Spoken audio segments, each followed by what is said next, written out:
Hello and welcome back to the Roundup by News of the Week, where I, Jake Whitwell, summarise and explain the key news, helping you to stay informed. Sorry for the delay in getting this episode out. It was supposed to come out yesterday. It's now coming out today, so Sunday and now Monday. Hopefully I'll get back to coverage next week. I'm aiming on taking a break for Christmas at some point, but for now, business as usual. Anyway, I'll get to the news now. Independent reported Starmer's lead UK EU negotiator on his Brexit reset has opened the door to a major concession. Despite ruling out freedom of movement and the youth mobility scheme of any kind in the manifesto and in further interviews since then, lead negotiator Nick Thomas Simmons is apparently open to that possibility.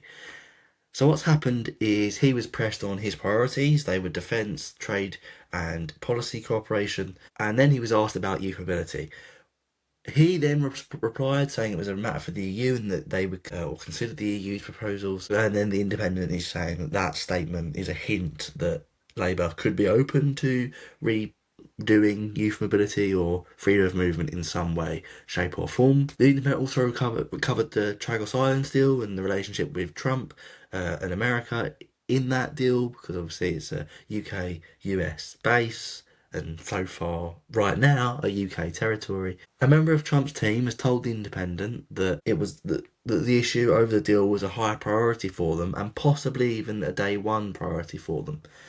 They said Starmer's team has not communicated with them around the deal, the parts of that deal, similar to how he hasn't communicated with the UK Parliament over the details of that deal. Like I just alluded to, there's very little information available on the specifics, other than that we know there will be a 99-year lease term, and that should protect the military base there. Now, what we don't know is how in the region there is a nuclear free zone, which Mauritius has subscribed to, and we don't know whether that under the lease would affect operations at the military base. And on top of that, the deal was already controversial in itself, so that does not already help. That doesn't help reduce the concerns over the issue, and it doesn't help quell the Conservative backlash to the issue. With that being said, a Downing Street spokesperson has said that the timeline for the deal hasn't changed. So in theory, this is, the opposition presents no issue to the deal at all as far as Downing Street is concerned. I have a third story from The Independent, and in that they noted a former Tory MP who was sacked over a Nazi-themed party, stag do, as it happened, has joined Reform UK. Aidan Burley was sacked as an aide after it came out that he organised a stag do where the groom had to wear a Nazi uniform, and there were reports of salutes and chants and things, so some deeply offensive stuff, and he was sacked over it in 2014. The event was in 2011. A report at the time by the Tories found that he wasn't an anti-Semite and he wasn't a racist, but that he did act unacceptably. He has now joined Reform UK.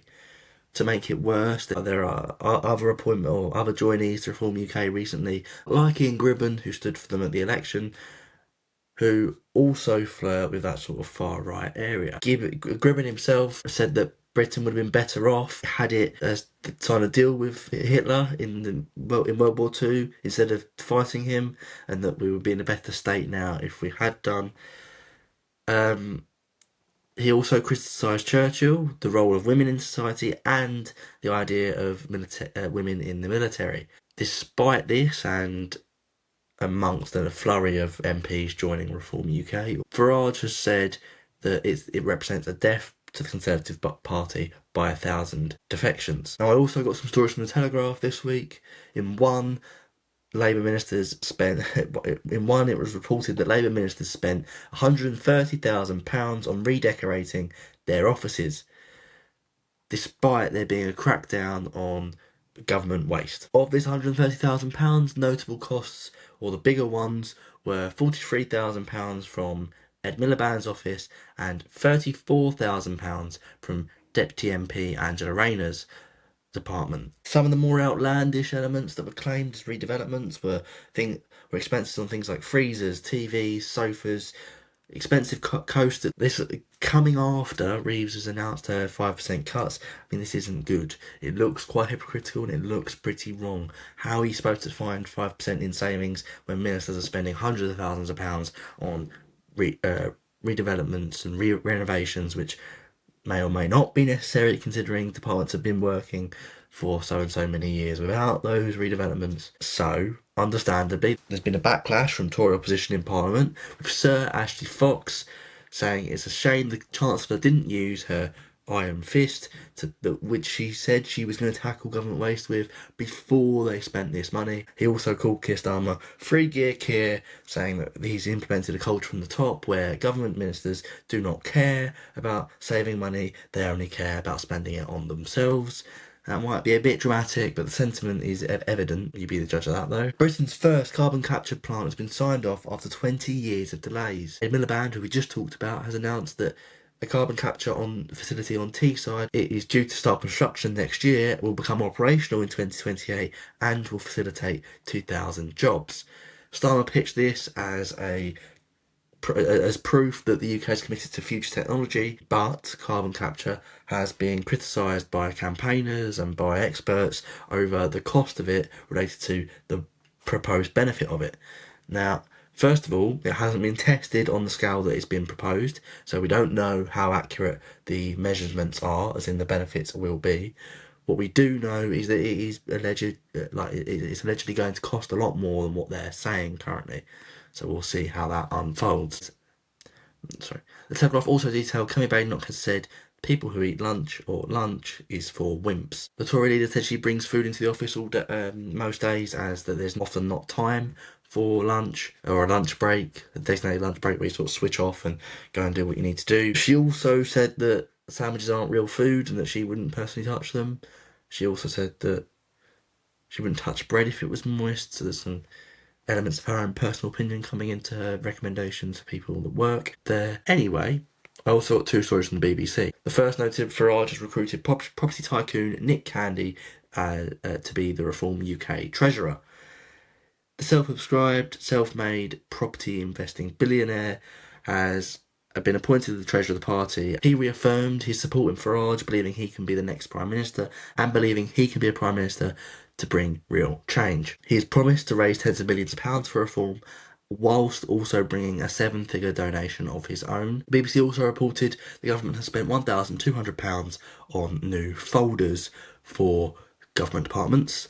So the folders have been bought. They're around for ministers, and they cost around £594 for each folder. They're from a very, very nice company that also supply the royal family.